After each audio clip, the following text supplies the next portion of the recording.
Lecture शुरू करने से पहले आप सब लोगों के लिए खुशखबरी है। आरएससी जो इतने दिन से आप झेल रहे हो, आरएससी कंप्लीट होने वाला है। गेट के पॉइंट ऑफ व्यू से आरएससी के केवल 2 लेक्चर बचे हैं। आज के लेक्चर के बाद 2 लेक्चर और आएंगे आरएससी के, उसमें आपका गेट के पॉइंट ऑफ व्यू से आरएससी का सब्जेक्ट कंप्लीट हो जाएगा। उससे अलग आपको गेट के एग्ज़ाम के लिए कुछ करने की ज़रूरत नहीं है। इससे ज़्यादा आप क्या कर सकते हैं, केवल क्वेश्चंस प्रैक्टिस कर सकते हैं अलग अलग जगह से। उसका सोर्स आप खुद ढूंढ सकते हैं। ठीक है जी, तो सब्जेक्ट हमारा कंप्लीट होने वाला है। हमने गेट के क्वेश्चन सारे साइड बाय साइड कर लिए हैं। इस चैप्टर के जो गेट के क्वेश्चंस होंगे वो भी मैं डाल दूंगा। उसके बाद एक लेक्चर डाल देंगे कि सारा का सारा आरएससी एक सिंगल लेक्चर में हम आधे घंटे के अंदर रिवाइज कर देंगे। ठीक है, वो आपके लिए हेल्पफुल हो जाएगा। अब बात करते हैं आज के लेक्चर में क्या करने वाले हैं।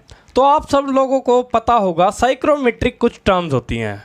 Dry bulb temperature, wet bulb temperature, dew point temperature, dew point depression, या क्या बोलते हैं स्लिंग साइक्रोमीटर है, या specific humidity, relative humidity, absolute humidity, degree of saturation, enthalpy of vaporisation, ये सब क्या होते हैं, एप्जोन फार्मूला क्या होता है, ये सब जानना है तो इस वीडियो को एंड तक देखना ना भूलें। नमस्कार दोस्तों, मेरा नाम है सुमित मलिक और मैं आप सभी का वेलकम करता हूं मैकेंची मलिक साहब चैनल पर। यहाँ हम जानते हैं गेट के बारे में। तो आइए वीडियो शुरू करते हैं।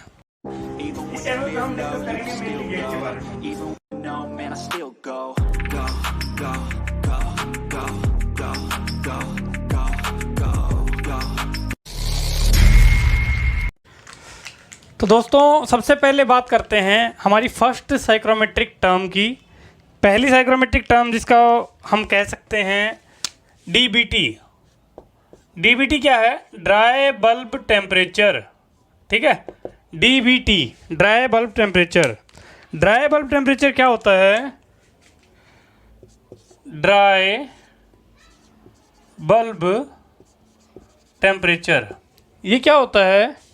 जो हमारे आसपास एयर है उसको हम ड्राई एयर कभी भी नहीं बोल सकते। क्यों नहीं बोल सकते? इसके अंदर कोई ना कोई मॉइस्चर कंटेंट है। ठीक है, ये होने की वजह से हम इसको ड्राई एयर तो नहीं बोल सकते। तो इस एयर को क्या बोलते हैं? Moist air. ये मैं पिछले लेक्चर में बता भी चुका हूँ। अगर हम बात करें ड्राई बल्ब टेम्परेचर क्या है, एक सिंपल थर्मोमीटर से अगर हम मॉइस्ट एयर का टेम्परेचर ले रहे हैं तो उसे बोलते हैं dry bulb temperature. Dry bulb temperature is the temperature of moist air measured with ordinary thermometer।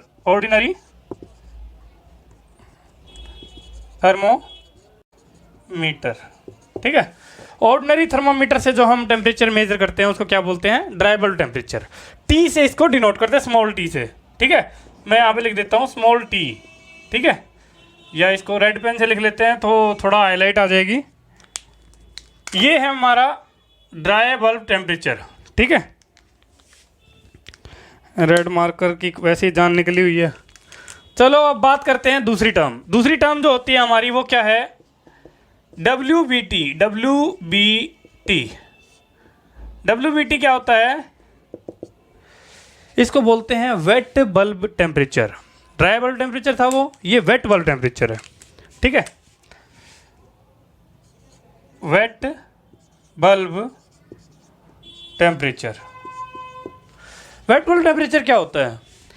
ये क्या होता है? सेम मॉइस्ट एयर का अगर हम टेम्परेचर मेज़र करें, लेकिन हम टेम्परेचर मेज़र करेंगे तो ऑर्डिनरी थर्मोमीटर ना यूज़ करके हम क्या करेंगे, जिस पोर्शन से हम टेम्परेचर मेज़र करते हैं मरकरी वाली साइड, उसके ऊपर एक वेट क्लॉथ को रैप कर दिया जाता है। ऐसे थर्मोमीटर को बोलते हैं, ऐसे थर्मोमीटर को वैसे हम बोल देते हैं wet bulb thermometer, but wet bulb thermometer कोई एक्चुअल टर्म है नहीं। स्लिंग साइक्रोमीटर की अगर हम बात करें, स्लिंग साइक्रोमीटर आपको साइड में फोटो भी दिख रही होगी।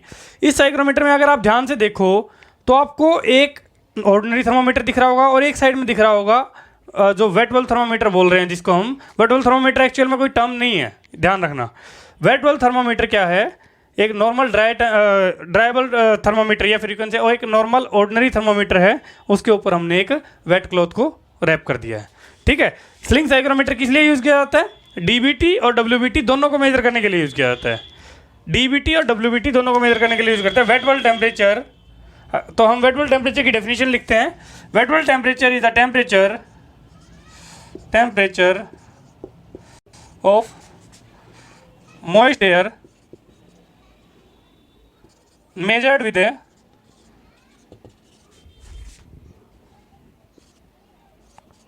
with an ordinary thermometer covered with wet cloth। इसको रिप्रेजेंट कैसे करते हैं? टी डैश से। ये तो बात आपको भी समझ में आ रही होगी कि अगर हम उसके ऊपर वेट क्लॉथ लपेट दे रहे हैं ऑलरेडी, तो इसका टेम्परेचर हमेशा क्या होगा? ड्राई बल्ब टेम्परेचर से कम होगा, है ना? हमेशा ड्राई बल्ब टेम्परेचर से कम आ रहा होगा। तो अगर हम बात करें WBT, it is always less than और इक्वल टू की टर्म में कंडीशन में बताऊंगा आपको।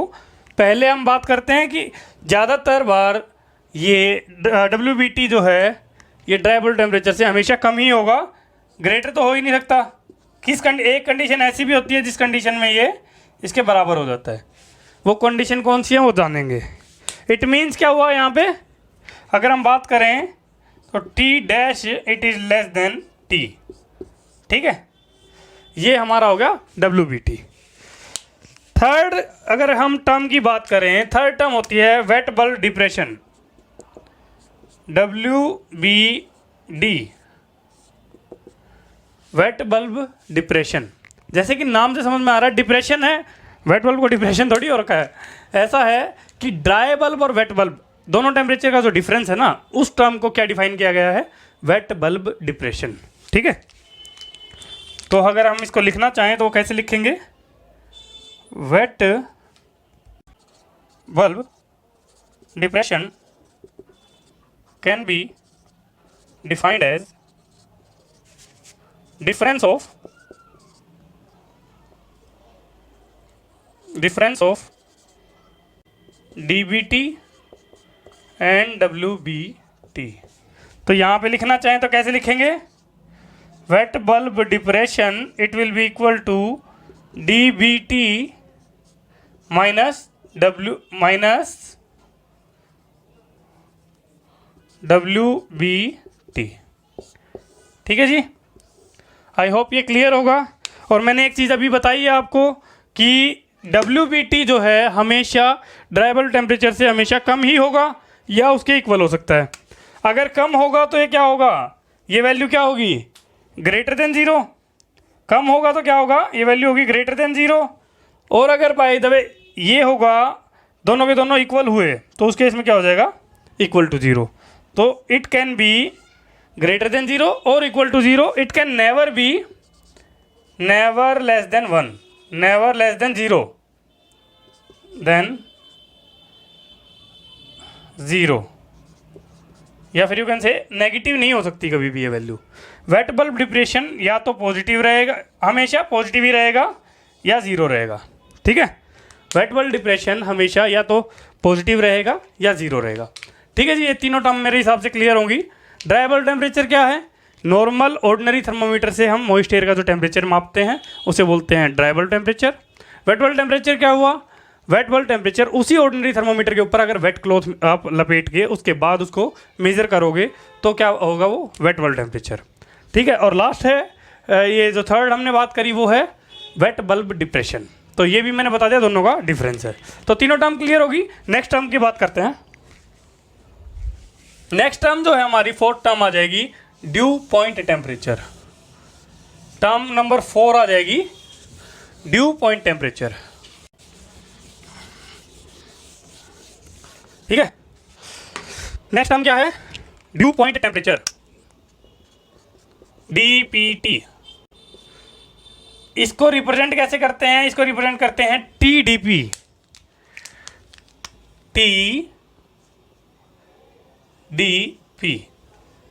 TDP। और आपने एक चीज़ नोट करी होगी, मैं हर जगह ना स्मॉल टी लिख रहा हूँ, कैपिटल टी नहीं लिख रहा हूँ। तो मतलब स्मॉल टी का मतलब क्या है? ये सारी चीज़ें डिग्री सेल्सियस में हैं। ये आप सबको पता होना चाहिए, जो लोग गेट की तैयारी कर रहे हैं उनको पता होना चाहिए। थर्मोडायनेमिक्स में हमेशा कैपिटल टी रिप्रेजेंट करता है टेम्परेचर इन केल्विन और स्मॉल टी रिप्रेजेंट करता है टेम्परेचर इन डिग्री सेल्सियस। ठीक है जी, आगे बात करते हैं।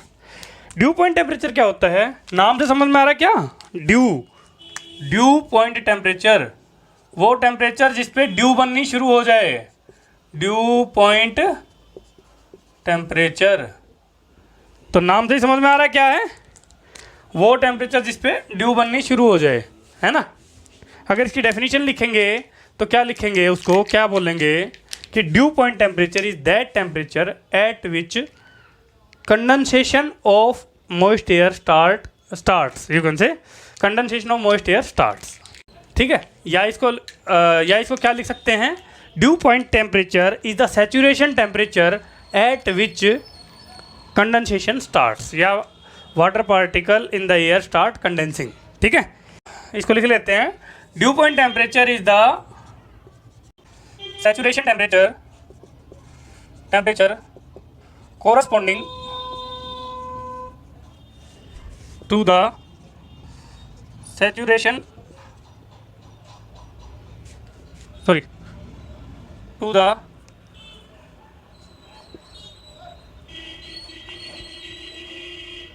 initiation of condensation. आसान भाषा में समझो क्या है, जिस टेम्परेचर पे जो हमारा यू कैन से आउटर एटमॉस्फेयर में एयर है उसके अंदर जो मॉइस्चर है वो कंडेंस होना शुरू हो जाए, तो उस टेम्परेचर को क्या बोलेंगे, ड्यू पॉइंट टेम्परेचर।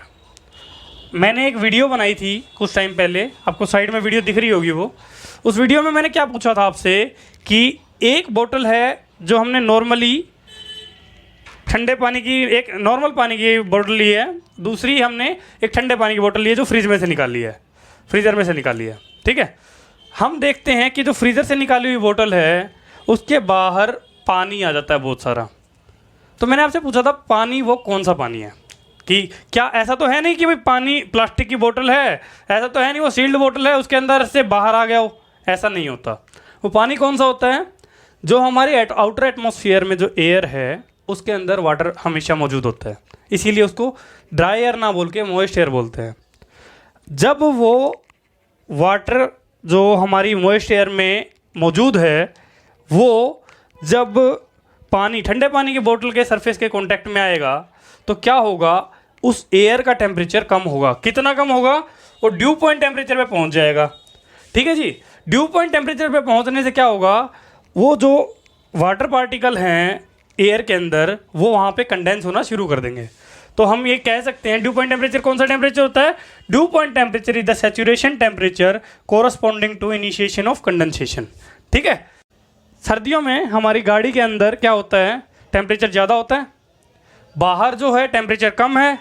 टेम्परेचर कम होने की वजह से ग्लास के ऊपर क्या होगा, जो अंदर का टेम्परेचर है वो ज़्यादा है, बाहर का टेम्परेचर कम है, तो ग्लास जो है जो सरफेस उसको कांटेक्ट करवा रहा है उस सरफेस के ऊपर क्या होगा, उस सरफेस के ऊपर सारा जो अंदर वाली जो एयर है वो कंडेंस होना शुरू हो जाएगी।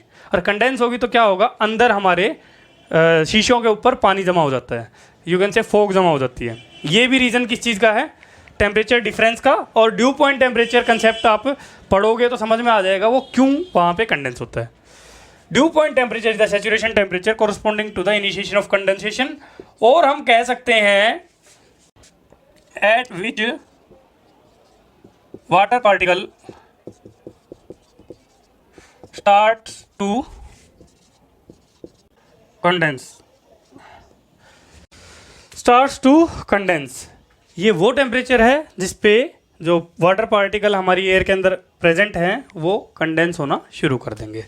ठीक है, इसको एक और तरीके से डिफाइन कर सकते हैं कि ड्यू पॉइंट टेम्परेचर किस प्रेशर के कोरस्पॉन्डिंग है। It may also be defined as temperature corresponding to partial pressure of water vapour. ठीक है, सैचुरेशन टेम्परेचर लिख लेते हैं इसको। It may also be defined as saturation temperature corresponding to partial pressure of water vapour.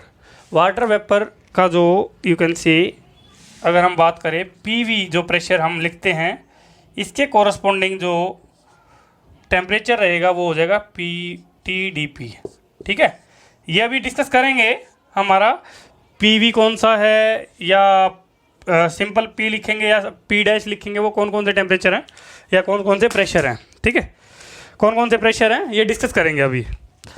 ठीक है, ये हो गया हमारा ड्यू पॉइंट टेम्परेचर। और एक और बात समझ में आ रही होगी इसको लिखने के बाद आपको, कि ड्यू पॉइंट टेम्परेचर हमेशा इन तीनों में सबसे कम होगा। किसमें?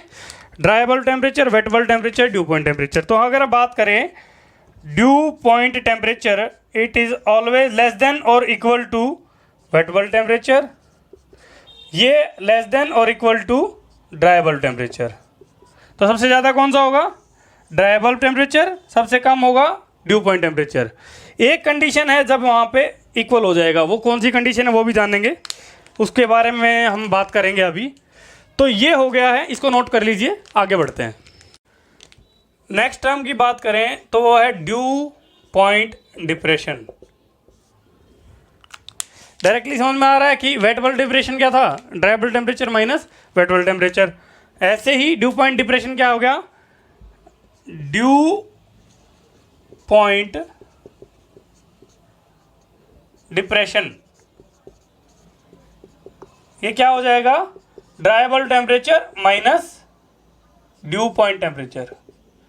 जो ये टेम्परेचर है, ड्यू पॉइंट टेम्परेचर जो है, इसको अगर हम ड्राई बल्ब टेम्परेचर में से घटा देंगे तो क्या आ जाएगा? Due point depression. ठीक है जी। नेक्स्ट टर्म अगर बात करें वो है स्पेसिफिक ह्यूमिडिटी। अब बहुत सारे लोगों के मन में डाउट है, specific humidity, relative humidity, humidity ratio, absolute humidity, बहुत सारी ऐसी टर्म है जिसमें ह्यूमिडिटी आ रहा है। अब हम ये कैसे डिफ़र करें कि humidity, specific humidity, relative humidity ये अलग अलग कैसे हैं? ठीक है, तो इसके बारे में बात करते हैं। स्पेसिफिक ह्यूमिडिटी, एक मैंने थोड़ा फन क्रिएट करने की कोशिश की थी, एक वीडियो बनाई थी जिसमें मैंने स्पेसिफिक ह्यूमिडिटी, रिलेटिव ह्यूमिडिटी में डिफरेंस बताया था। ठीक है, स्पेसिफिक ह्यूमिडिटी को रिप्रेजेंट करते हैं किससे? ओमेगा से। ओमेगा से रिप्रेजेंट करते हैं। इसका दूसरा नाम ह्यूमिडिटी रेशियो भी है, ह्यूमिडिटी रेशियो। ह्यूमिडिटी रेशियो जो है, इसका दूसरा नाम है ह्यूमिडिटी रेशियो। अगर हम बात करें, एक और टर्म है जिसको बोलते हैं एब्सोल्यूट ह्यूमिडिटी। एब्सोल्यूट ह्यूमिडिटी, अगर बात करें एब्सोल्यूट ह्यूमिडिटी, तो ये जो टर्म है ये भी बिल्कुल सेम है जो हमारी स्पेसिफिक ह्यूमिडिटी होती है। ओमेगा से रिप्रेजेंट करते हैं स्पेसिफिक ह्यूमिडिटी, ह्यूमिडिटी रेशियो और एब्सोल्यूट ह्यूमिडिटी। अब कुछ लोग बोलेंगे नहीं सर मैंने तो उसमें पढ़ा था, कौन सी में? कुछ वो लोग बोलेंगे मैंने तो RS खुरमी में पढ़ा है, खुरमी में तो ये दोनों तीनों की डेफिनेशन अलग अलग दे रखी है। तो ऐसा है जी, उसमें जो डेफिनेशंस दे रखी हैं वो गलत हैं। गेट के एग्ज़ाम में उस पॉइंट ऑफ व्यू से सोचेंगे तो आपके क्वेश्चंस गलत हो जाएंगे। ठीक है जी, आपको ध्यान रखना है स्पेसिफिक ह्यूमिडिटी, ह्यूमिडिटी रेशियो और एब्सोल्यूट ह्यूमिडिटी तीनों के तीनों बिल्कुल सेम होते हैं। ठीक है, डिफाइन कैसे करते हैं इनको? डेफिनेशन बिल्कुल सिंपल है। अगर हम बात करते हैं सर्टेन मास ऑफ एयर लेते हैं, अगर मॉइस्ट एयर अगर हम बात कर रहे हैं, certain mass of moist air ले रहे हैं, उसके अंदर कितने वाटर पार्टिकल अवेलेबल हैं? यू कैन से, अगर मैं 1 kg ले रहा हूँ, हम मॉइस्ट एयर ना कंसीडर करके हम ये कंसीडर करते हैं कि अगर बाय द वे उसमें से मॉइस्चर पार्टिकल निकाल लें तो क्या बचेगी? Dry air. तो अगर हम 1 kg ड्राई एयर की बात कर रहे हैं, 1 kg ड्राई एयर के अंदर कितने ग्राम या कितने किलोग्राम हमारे मॉइस्चर पार्टिकल हैं? तो अगर बात करें इस टर्म को क्या बोलते हैं? इस टर्म को बोलते हैं स्पेसिफिक ह्यूमिडिटी। तो अगर हम इसको लिखने लगे तो क्या लिखेंगे? Specific humidity, it is the ratio of mass of water particle present in certain mass of dry air at given volume and at same temperature. It is defined as mass of water particle present in certain mass of dry air at given volume and at same temperature. अगर हम बात करें humidity ratio, में समझाना क्या चाह रहा हूँ कि कंसीडर करो एक 1 kg आपने एयर मान ली, उसके अंदर 1 किलो पानी तो वो सपोर्ट नहीं कर पाएगी, क्योंकि एयर क्या है, गैसेस फॉर्म है, और हमारा वाटर जो है वो लिक्विड फॉर्म है. लिक्विड ऑब्वियसली भारी रहता है उससे, लिक्विड की डेंसिटी ऑब्वियसली ज़्यादा रहती है एयर से. तो अगर हम बात करेंगे तो वो क्या उसको सपोर्ट कर पाएगा? नहीं कर पाएगा. तो उसमें कुछ ग्राम ही तो सपोर्ट कर पाएगा, उसके बाद तो कंडेंस होकर वाटर की फॉर्म में आ जाता है. अगर हम बादलों की बात करें, बारिश की बात करें, वो भी तो सेम है. उसमें क्या होता है, एयर के अंदर वाटर पार्टिकल कंटिन्यूसली जाते रहते हैं ऊपर. वो बादल की फॉर्म में कब बनते हैं? जब वो ज़्यादा हो जाते हैं, और जब वो एक मैक्सिमम जितनी अमाउंट वो कैप्चर कर सकता है उससे ज़्यादा हो जाएगा तो क्या हो जाता है? बारिश हो जाती है. ठीक है जी, बारिश का कंसेप्ट बिल्कुल सेम है. तो यहाँ पे अगर बात करें ह्यूमिडिटी, स्पेसिफिक ह्यूमिडिटी की, it is the ratio mass of water particle. अगर मैं वाटर पार्टिकल के मास को लिखूँ mv mass of water particle present in certain mass of dry air, मैं इसको ड्राई एयर के मास को लिख रहा हूँ ma. ठीक है, at a given volume and at same temperature. तो ओमेगा जो है हमारा वो क्या आ जाएगा? ओमेगा जो है, omega will be equal to mv divide by ma. ये हमारा आ जाएगा ओमेगा. अगर हम बात करें इसको, आपको मैंने बताया था मोइस्ट एयर जो है इसको हम सुपर हीटेड स्टेट में मानते हैं, और सुपर हीटेड स्टेट में हम PV इक्वल टू MRT यानी आइडियल गैस इक्वेशन लगा सकते हैं. तो अगर आइडियल गैस इक्वेशन लगाएंगे तो वहाँ पे अगर आप देखोगे तो ये वहाँ से अगर हम ऑब्टेन करेंगे तो क्या आएगा? PV equal to MRT. ये बात कर रहे हैं हम किसकी? Water vapour present in air. ठीक है, तो ये हमारा सुपर हीटेड स्टेट में होता है, तो PV equal to MRT applicable है. अगर मैं बात करूँ, ये है इक्वेशन नंबर 1. ये किसके लिए है? मैं हर एक के नीचे V लिख रहा हूँ, यानी कि ये क्या है? वाटर वेपर की बात हो रही है. दूसरा इक्वेशन अगर हम बात करें, दूसरी इक्वेशन हमारी हो जाएगी ड्राई एयर के लिए. उसके लिए हो जाएगा PAVA इक्वल टू MARATA. अगर मैं दोनों इक्वेशंस को डिवाइड करूँगा आपस में तो आपको क्या मिलेगा? दोनों इक्वेशंस को अगर मैं आपस में डिवाइड कर दूंगा तो आपको क्या मिलेगा? हमने क्या बात करी है? At given volume. तो वॉल्यूम दोनों का सेम है, तो वॉल्यूम दोनों का कैंसिल हो जाएगा. एट सेम टेम्परेचर, तो टेम्परेचर भी दोनों का सेम है, तो टेम्परेचर भी कैंसिल हो जाएगा. बचेगा क्या? PV यू कैन से, बचेगा क्या यहाँ पे हमारा? इसको हम लिख सकते हैं MV divide by MA. It will be equal to RA divide by RV into PV divide by PA. ठीक है जी. जिस किसी को ये डाउट है तो भाई वो मैथ्स पे ध्यान दो, थोड़ा सा समझो इस चीज़ को. ठीक है, ये जो है ये टर्म हमारी क्या हो गई? Specific humidity. ठीक है, ओमेगा हो गई है. अगर बात करें, हमें क्या पता है ड्राई एयर के लिए हमारा R की वैल्यू कितनी होती है? हमें क्या पता है? Universal gas constant. अगर हम बात करें करैक्टरिस्टिक गैस कांस्टेंट क्या होता है? Universal gas constant divided by molecular weight. ठीक है, universal gas constant divided by molecular weight. Air का मॉलिक्यूलर वेट कितना लेते हैं हम? एयर का लेते हैं 29, और वाटर का कितना होगा? मॉलिक्यूलर वेट H2O 16 और 2 18. वाटर का मॉलिक्यूलर वेट होगा 18. इन दोनों चीज़ों को यहाँ पे जब सब्स्टिट्यूट करेंगे तो यहाँ पे क्या होगा हमारा? ये हो जाएगा R universal gas constant divided by MA into MV divide bye R universal gas constant into PV divide by PA. यहाँ से अगर देखोगे आप ध्यान से तो R हमारा कैंसिल हो रहा है, बचेगा क्या? MV divide by MA. Molecular weight of water कितना है? 18. ये क्या है? 18. और मोलिकुलर वेट ऑफ एयर कितना है 29। यहाँ पे हमारा क्या PV। अगर हम बात करें एक जो एयर है उसमें हम क्या कंसीडर कर रहे हैं, total pressure of air it is equal to partial pressure of water vapour plus partial pressure of dry air. यही तो होता है। उस एयर के अंदर क्या क्या है, एयर है और वाटर पार्टिकल है। तो एयर का पार्शियल प्रेशर और वाटर का पार्शियल प्रेशर, डाल्टन लॉ क्या कहता है, जब पार्शियल प्रेशर जो है दोनों का वो ही क्या करेगा, टोटल प्रेशर बनाएगा। तो अगर यहाँ से हम बात करें PV की वैल्यू कितनी आ जाएगी, P माइनस PA की वैल्यू कितनी आ जाएगी, P माइनस PV। PA की वैल्यू कितनी आ जाएगी, P माइनस PV। तो यहाँ पे हम लिख सकते हैं P माइनस PV।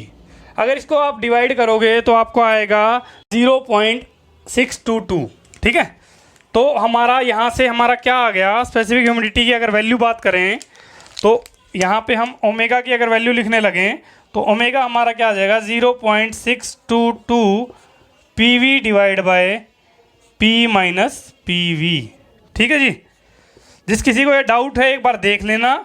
और मैंने ये अलग से क्यों लिखा है, ये जो है ये मोस्ट इम्पोर्टेंट है। इसको आपको यू कैन से कैलकुलेट ना भी करना है तो काम चल जाएगा आपका। गेट के एग्जाम में आपको जो याद रखना है वो ये फॉर्मूला याद रखना है। ओमेगा जो है it is equal to 0.622 PV divide by P minus PV।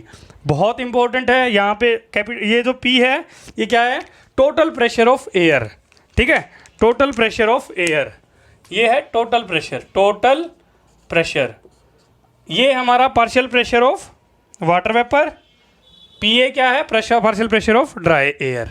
ठीक है। यहाँ पे अगर बात करें ओमेगा हमारा स्पेसिफिक ह्यूमिडिटी क्या आ गया 0.622 PV divide by P minus PV। बहुत इंपॉर्टेंट फॉर्मूला है, याद रखना है इसको। ठीक है। अब नेक्स्ट टर्म की बात करते हैं, स्पेसिफिक ह्यूमिडिटी, ह्यूमिडिटी रेशियो और एब्सोल्यूट ह्यूमिडिटी। इनको चाहे कोई भी ज्ञानी आदमी आपको बताए कि तीनों अलग अलग हैं, नहीं, तीनों के तीनों सेम हैं। ठीक है। कभी इसको स्पेसिफिक ह्यूमिडिटी लिख दिया जाता है, कभी इसको ह्यूमिडिटी रेशियो लिख दिया जाता है, कभी एब्सोल्यूट ह्यूमिडिटी लिखा जाता है। एब्सोल्यूट ह्यूमिडिटी, स्पेसिफिक ह्यूमिडिटी और ह्यूमिडिटी रेशियो तीनों के तीनों ओमेगा से रिप्रेजेंट किए जाते हैं। क्या ये यूनिट लेस है, ऊपर भी मास है नीचे भी मास है, तो क्या ये यूनिट लेस है? एक्चुअल में ये डायमेंशन लेस तो है, क्योंकि मास का ही तो है, ऊपर और नीचे दोनों मास हैं, तो डायमेंशन लेस क्वांटिटी है, बट यूनिट लेस नहीं है। कैसे बोलोगे सर, ये आप तो झूठ मजाक कर रहे हो कि भाई जब मास ये कौन से इसका अगर कोई डायमेंशनल फॉर्मूला ही नहीं है तो इसकी यूनिट कैसे हो सकती है? जिसकी यूनिट होती है स्पेसिफिक ह्यूमिडिटी जो है, इसकी यूनिट क्या होती है, kg/kg of dry air, kg/kg of dry air. Kilogram जो ऊपर वाला है वो किसके लिए यूज़ किया गया है, वाटर पार्टिकल के लिए, और नीचे वाला जो किलोग्राम है वो यूज़ किया गया है ड्राई एयर के लिए। तो kg/kg ऑफ ड्राई एयर के फॉर्म में इसको रिप्रेजेंट किया जाता है, या कभी कभार इसको ग्राम/kg ऑफ ड्राई एयर के रूप में भी रिप्रेजेंट किया जाता है, ग्राम/kg ऑफ ड्राई एयर। ठीक है जी। तो कभी भी ये नहीं बोलोगे कि ये यूनिट लेस है। इसका अगर स्पेसिफिक ह्यूमिडिटी की आपसे कोई यूनिट पूछता है तो आप क्या बताओगे, ग्राम/किलोग्राम ऑफ ड्राई एयर। ये हमारा हो गया ह्यूमिडिटी रेशियो, स्पेसिफिक ह्यूमिडिटी या रिलेटिव या एब्सोल्यूट ह्यूमिडिटी। अब बात करते हैं रिलेटिव ह्यूमिडिटी की। सेकंड जो इंपॉर्टेंट टर्म है वो है रिलेटिव ह्यूमिडिटी। रिलेटिव ह्यूमिडिटी, यार अनका कि सर अभी तो एक पढ़ा के हटे हो, ये भाई कौन सा नंबर था भाई? चलो जो भी था नेक्स्ट देख लेते हैं, शायद ये छठा था, अगर है तो नंबर अपने हिसाब से देख लेना। ये है। अब नेक्स्ट टर्म आती है हमारी रिलेटिव ह्यूमिडिटी। रिलेटिव ह्यूमिडिटी को हम फाई से रिप्रेजेंट करते हैं। ठीक है। रिलेटिव ह्यूमिडिटी को किससे रिप्रेजेंट करते हैं, फाई से। रिलेटिव ह्यूमिडिटी होती है, रिलेटिव ह्यूमिडिटी और एब्सोल्यूट ह्यूमिडिटी में या फिर रिलेटिव ह्यूमिडिटी या स्पेसिफिक ह्यूमिडिटी में क्या डिफरेंस है, ओमेगा में और फाई में क्या डिफरेंस है? तो अगर हम बात करें, ये दोनों के दोनों सेम नहीं होते। पहली चीज़ तो क्या है, वहाँ पे हम बात कर रहे थे कि कितना अमाउंट उसके अंदर एक्चुअल में है, यहाँ पे हम बात करेंगे कितना वो एक्चुअल में कैरी कर सकता है। फॉर एग्जांपल कंसीडर करो 1 kg ड्राई एयर में वो 100 ग्राम मान लो, कंसीडर करो वो कैरी कर सकता है मैक्सिमम, ये मैक्सिमम वैल्यू बोल रहा हूँ मैं, मैक्सिमम कितने कैरी कर सकता है 100 ग्राम, और उसने उस टाइम पे कितने कैरी कर रखे हैं 50 ग्राम। तो मैक्सिमम कैपेसिटी का कितना है, मैक्सिमम कैपेसिटी का कितना है 50%। तो ये जो टर्म है ये कौन सी टर्म है, इसको बोलते हैं रिलेटिव ह्यूमिडिटी। ये एक्चुअल में क्या बताता है, इसका डिफरेंस क्या है स्पेसिफिक ह्यूमिडिटी से। स्पेसिफिक ह्यूमिडिटी बताती है कितने ग्राम एक्चुअल में उसने कैरी किया हुआ है। 50 ग्राम पर केजी ऑफ ड्राई एयर, पर केजी ऑफ ड्राई एयर, ये हमारा क्या हो जाएगा, ये हमारा हो जाएगा स्पेसिफिक ह्यूमिडिटी इस केस में 50 ग्राम पर केजी ऑफ ड्राई एयर। लेकिन अगर बात करें रिलेटिव ह्यूमिडिटी क्या हो जाएगा, फाई जो होगा वो हो जाएगा 50%।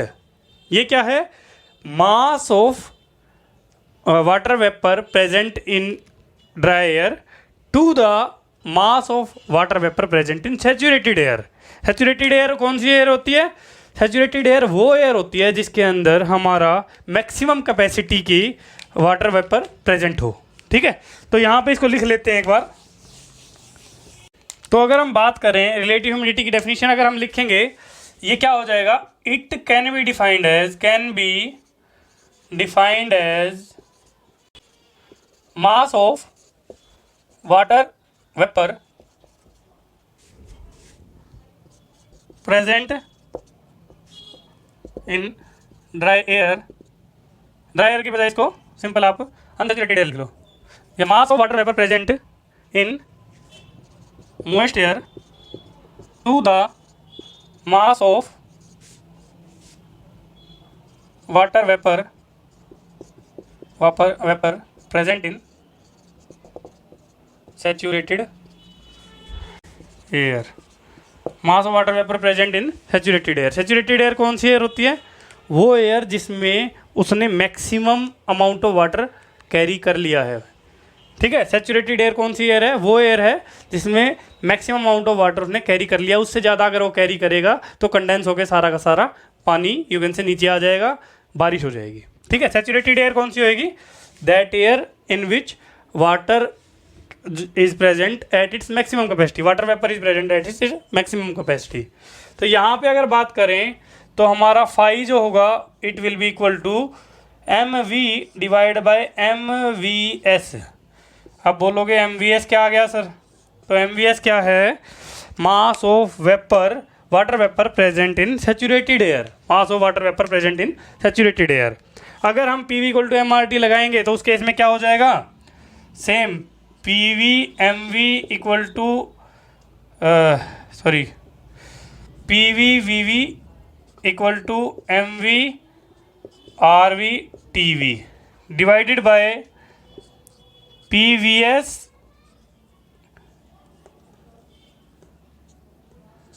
We V S equal to M V S R V S T V S. ठीक है, अगर हम बात करें या सॉरी यहाँ पे एक लाइन, एक बहुत इंपॉर्टेंट चीज़ है जो हमने पिछली बार लिखी थी और यहाँ लिखना भूल गए, वो क्या है, एट सेम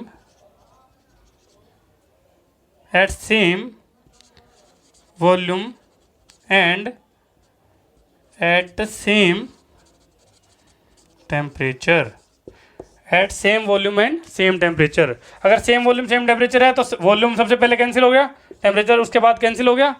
यहाँ पे अगर बात करें आर वी भी किसका रिप्रेजेंट कर रहा है, ये क्या रिप्रेजेंट कर रहा है, ये क्या रिप्रेजेंट कर रहा है, ये वाटर का करैक्टरिस्टिक गैस कांस्टेंट है। ठीक है, वाटर का गैस कांस्टेंट है, ये वाटर वेपर का यू कैन से, है ना, ये भी वाटर वेपर का है और ये भी वाटर वेपर का है, तो यहाँ से ये भी कैंसिल आउट हो जाएगा। तो यहाँ से हमारा डायरेक्ट क्या आ जाएगा, it is equal to P V divide by P V S. ठीक है जी, P V divide by P V S बहुत इंपॉर्टेंट चीज़ है, याद रखना इसको। ठीक है, phi is equal to M V by M V S या P V divide by P V S. ठीक है, तो एक चीज़ अगर आपको यहाँ से ध्यान से देखोगे, इसमें क्या है, इट इज़ यूनिटलेस क्वांटिटी, इसको हमेशा परसेंटेज में रिप्रेजेंट करते हैं, ऑलवेज परसेंटेज में रिप्रेजेंट किया जाता है। It is unit less and represented in percentage only. ठीक है, कभी आप बात करो, आपको हमेशा बताते हैं कि ह्यूमन कंफर्ट कंडीशन सर्दियों में या गर्मियों में बताते हैं, तो वो दो चीज़ें बताएंगे, एक टेम्परेचर बताएंगे और एक ह्यूमिडिटी बताएंगे। ह्यूमिडिटी बताएंगे परसेंटेज में कि 60% से 40% से 60% के बीच में ह्यूमन कंफर्टेबल फील करता है। टेम्परेचर 20 से 21 के बीच में ह्यूमन कंफर्टेबल फील करता है। तो वो जो है परसेंटेज बता रहे हैं 40% टू 60%, मतलब वो क्या बता रहे हैं, रिलेटिव ह्यूमिडिटी बता रहे हैं, एब्सोल्यूट ह्यूमिडिटी नहीं बता रहे हैं, स्पेसिफिक ह्यूमिडिटी नहीं बता रहे हैं। ठीक है, रिलेटिव ह्यूमिडिटी बता रहे हैं अगर परसेंटेज में बता रहे हैं। ठीक है, यहाँ पे हम एक इंपॉर्टेंट चीज़ लिख लेते हैं। इंपॉर्टेंट चीज़ क्या है कि स्पेसिफिक ह्यूमिडिटी और इसमें एक डिफरेंस यहाँ पे लिख लेते हैं कि स्पेसिफिक रिलेटिव ह्यूमिडिटी जो है इट रिप्रेजेंट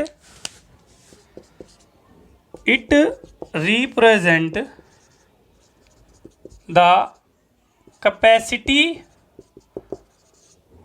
ऑफ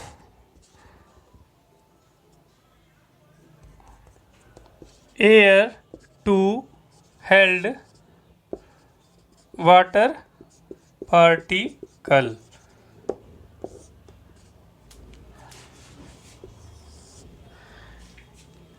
और अगर स्पेसिफिक ह्यूमिडिटी की बात करें, वो क्या रिप्रेजेंट कर रहा है, specific humidity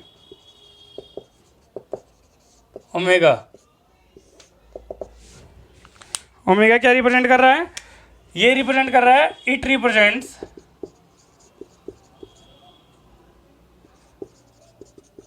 actual amount of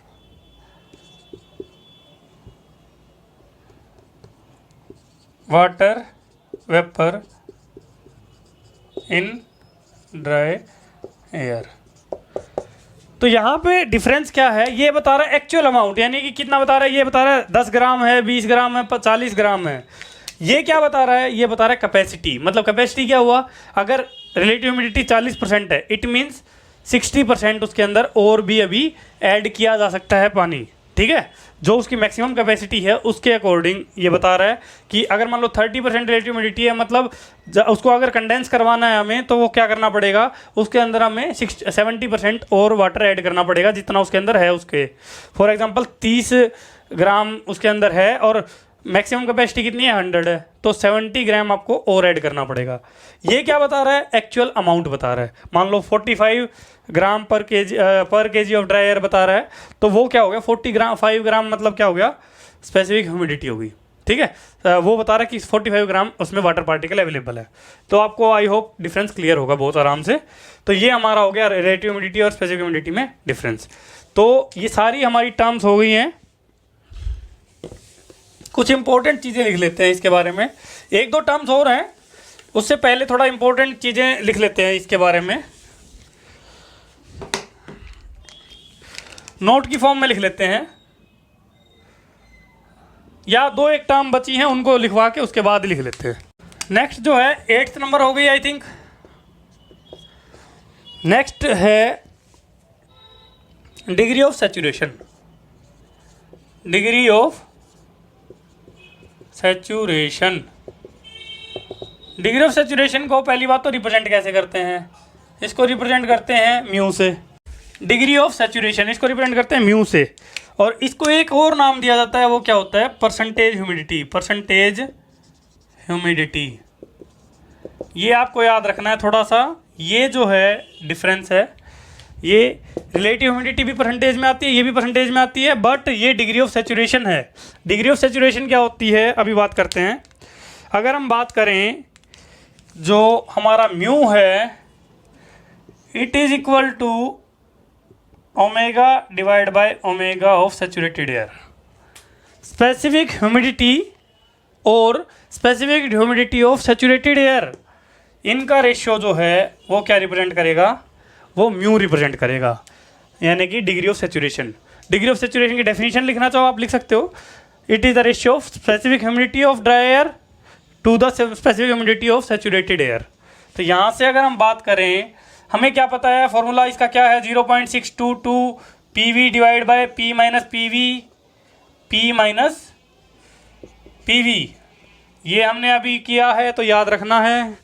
इसके बाद अगर बात करें तो ये हमारा जो नीचे वाली टर्म है ये क्या हो जाएगी, 0.622 PVS हो जाएगा, ऊपर हो जाएगा PV माइनस PVS। ठीक है, तो यहाँ से अगर हम देखेंगे तो 0.622 से 0.622 कैंसिल हो गया, PV डिवाइड बाय PVS ये हमारा रिलेटिव ह्यूमिडिटी हो गया, तो हमारा म्यू आ जाएगा, mu will be equal to P minus PVS divide by P minus PV into ये जो टर्म है इन दोनों को, ये क्या आ जाएगा, रिलेटिव ह्यूमिडिटी। ये हमारा एक और फॉर्मूला आ गया, इसको क्या बोलते हैं, degree of saturation. Next term आ गई हमारी enthalpy of moist air. Next term है, दो टर्म और बच गई, एंथैल्पी ऑफ मॉइस्ट एयर, और इसको थोड़ा लिख देते ठीक से ना, साइक्रोमेट्रिक टर्म्स।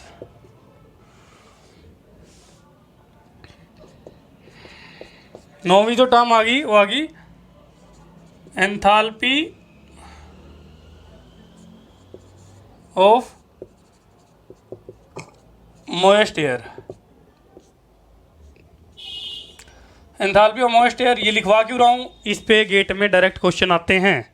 डायरेक्ट इसका फॉर्मूला याद रखना आपको एंथैल्पी ऑफ मॉइस्ट एयर का, H is equal to 1.005 T plus omega into 2500 plus 1.88 T, 1.88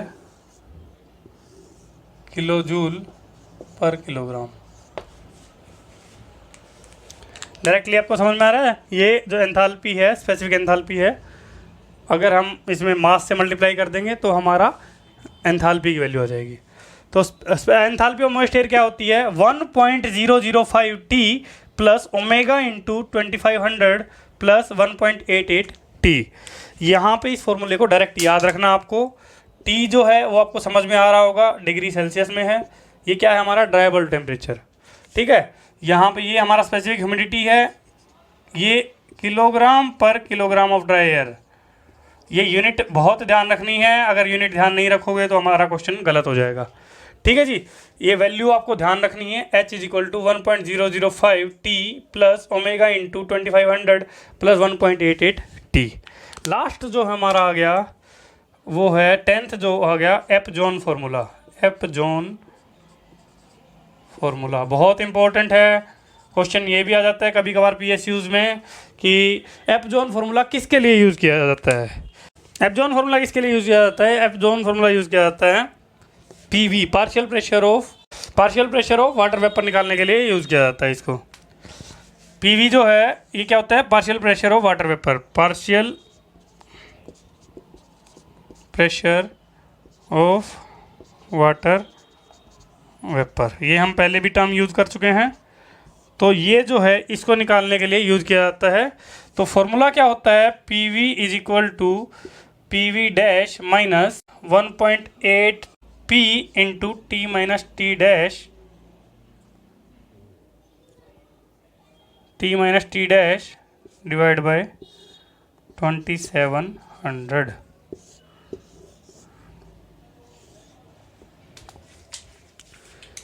PV equal to PV dash minus 1.8 P क्या है, टोटल प्रेशर। PV डैश क्या है, PV डैश क्या है, it is pressure corresponding to wet bulb temperature. ठीक है, pressure corresponding to wet bulb temperature. अगर बात करेंगे, तीन हमारे प्रेशर हैं, तीनों प्रेशर के बारे में बात कर लेते हैं। PVS जो हमने लिखा है, it is pressure corresponding to dry bulb temperature. Dry bulb temperature के कोरस्पॉन्डिंग होगा PVS। ठीक है, वेट बल्ब टेम्परेचर के कोरस्पॉन्डिंग होगा PV डैश, और थर्ड होगा ड्यू पॉइंट टेम्परेचर के TDP। TDP के कोरस्पॉन्डिंग होगा हमारा PV। ठीक है, तो ये हमारा जो होगा, ये इसको हम ये भी लिख सकते हैं, it is the pressure corresponding to dew point temperature. ठीक है, एफ जोन फॉर्मूला बहुत ज़्यादा इम्पोर्टेंट है, इसको हमें याद रखना ही पड़ेगा। P V minus P V equal to P V dash minus 1.8 P into T minus T dash divide by 2700। ठीक है, ये आपको याद रखना है, बहुत ज़्यादा इम्पोर्टेंट है, कई बार डायरेक्टली इस पर डायरेक्ट क्वेश्चन आता है। अब थोड़ा आज का लेक्चर हमारा कंप्लीट हो गया है, जो जो टर्म्स हमें लिखनी थी वो सारी हम कर चुके हैं। अब थोड़ा सा इंपॉर्टेंट पॉइंट लिख लेते हैं जो हमने आज किया है उसके बारे में। मैं इसको मिटा रहा हूँ। इंपॉर्टेंट पॉइंट्स, सबसे पहले ये नोट की फॉर्म में भी लिख सकते हैं इसको। इंपॉर्टेंट पॉइंट क्या क्या हैं? सबसे पहला पॉइंट है हमारा, सबसे पहला पॉइंट क्या है? For unsaturated air, unsaturated air dry bulb temperature सबसे ज़्यादा होता है। Dry bulb temperature is greater than wait bulb temperature, greater than due point temperature. अरे यार, ये ढोल वाले भी सारा बजा दो आज ही, आरामपुर। हाँ नहीं, बस बस बस बस भाई, बंद कर दो यार। अनसैचुरेटेड एयर के लिए क्या होगा? अनसैचुरेटेड एयर के लिए ड्राई बल्ब टेम्परेचर जो है वेट बल्ब टेम्परेचर से ज़्यादा होगा, wait bulb temperature dew point temperature से ज़्यादा होगा। तो सबसे ज़्यादा क्या होगा? Dry bulb temperature. Wet bulb temperature जो है ड्यू पॉइंट टेम्परेचर सबसे कम होगा। अगर बात करेंगे सैचुरेटेड एयर, सैचुरेटेड एयर मैंने क्या बताया? वो एयर जिसके अंदर वाटर मैक्सिमम कैपेसिटी पे प्रेजेंट है, सैचुरेटेड। फॉर सैचुरेटेड एयर क्या हो जाएगा? सैचुरेटेड एयर के केस में मैंने बताया भी आपको कि एक ऐसी कंडीशन है जिसमें तीनों एयर बराबर होते हैं। सैचुरेटेड एयर में क्या होगा? Dry bulb temperature equal to wet bulb temperature equal to dew point temperature, dew point temperature. पहली चीज़ तो यही होगी, dry bulb temperature, wet bulb temperature, dew point temperature तीनों सेम होंगे। सेकंड चीज़, सैचुरेटेड एयर के केस में, सैचुरेटेड एयर के केस में ये तो होगा ही, साथ में क्या होगा हमारा? अगर wet bulb depression equal to dew point depression equal to 0, ये हमने जो फॉर्मूले लिखे हैं उसमें वैल्यू पुट करेंगे। अगर सारे बराबर हैं तो कोई डिफरेंस होएगा ही नहीं, तो डिफरेंस हमारा 0 आ जाएगा। थर्ड चीज़ जो है इसके बारे में, सैचुरेटेड एयर के केस में रिलेटिव ह्यूमिडिटी क्या होगी? mv divide bye mvs। जो मास, जो अगर सैचुरेटेड हो गई एयर, तो सैचुरेटेड एयर के केस में तो pv जो mv है वो mvs बन जाएगा, तो ये भी हमारा कैंसिल हो जाएगा। तो सैचुरेटेड एयर के केस में रिलेटिव ह्यूमिडिटी की वैल्यू 1 या फिर हम इसको बोल सकते हैं 100% हो जाएगी। सैचुरेटेड एयर के केस में रिलेटिव ह्यूमिडिटी की वैल्यू कितनी होगी? 1 या 100%। ठीक है, ये हमारी इंपॉर्टेंट बात थी। इसके अलावा हमारा जो हमारा स्लिंग साइक्रोमीटर होता है, मैं साइड में फ़ोटो भी दिखा रहा हूँ।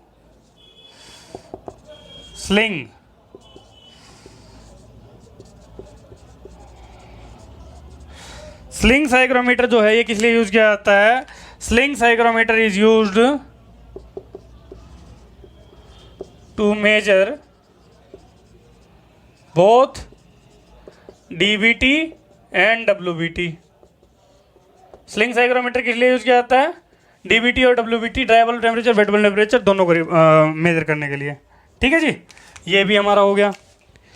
इसके बाद अगर बात करें तो हमने कुछ चीज़ें ये भी देखी हैं। फोर्थ पॉइंट अगर बात करें, फॉर्मूले तो आप याद कर ही लोगे। एफ जोन फॉर्मूला किसके लिए यूज़ किया जाता है वो भी आप पता है, partial pressure of water vapour निकालने के लिए। जो इंपॉर्टेंट पॉइंट है वो क्या है? टी के कोरस्पॉन्डिंग यानी ड्राई बल्ब टेम्परेचर के कोरस्पॉन्डिंग प्रेशर है वो है PVS। ठीक है, वेट बल्ब टेम्परेचर के कोरस्पॉन्डिंग है PV डैश, और ड्यू पॉइंट टेम्परेचर के कोरस्पॉन्डिंग है PV। इसको निकालने के लिए क्या यूज़ किया जाता है? F zone, APJ, Abdul Kalam नहीं है, APJOHN, एफ जोन फॉर्मूला। ठीक है, ठीक है।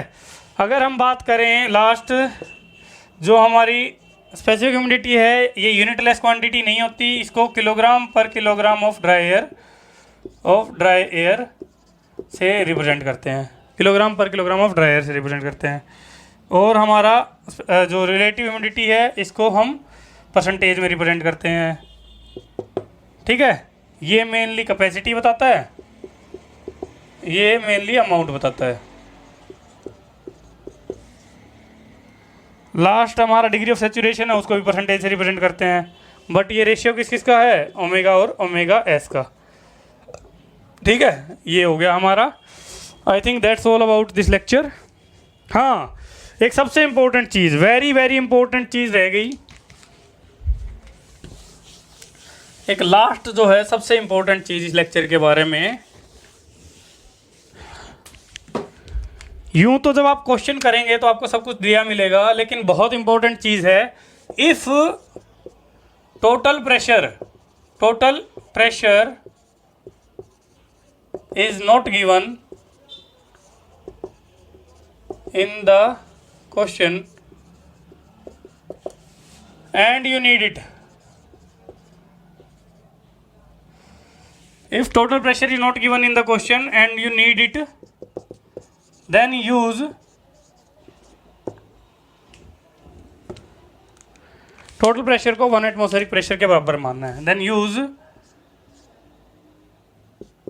total pressure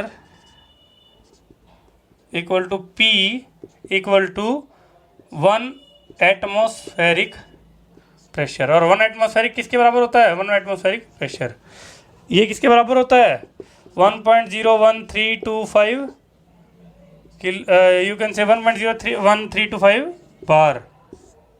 ठीक है, या फिर इसको बोल सकते हैं 101.325 किलो पास्कल, या इसको बोल सकते हैं 1.01325 इंटू 10⁵ पास्कल। ठीक है, वेरी वेरी इंपॉर्टेंट। आज के लिए तथास्तु, कल लेक्चर में मिलते हैं। Okay, bye bye.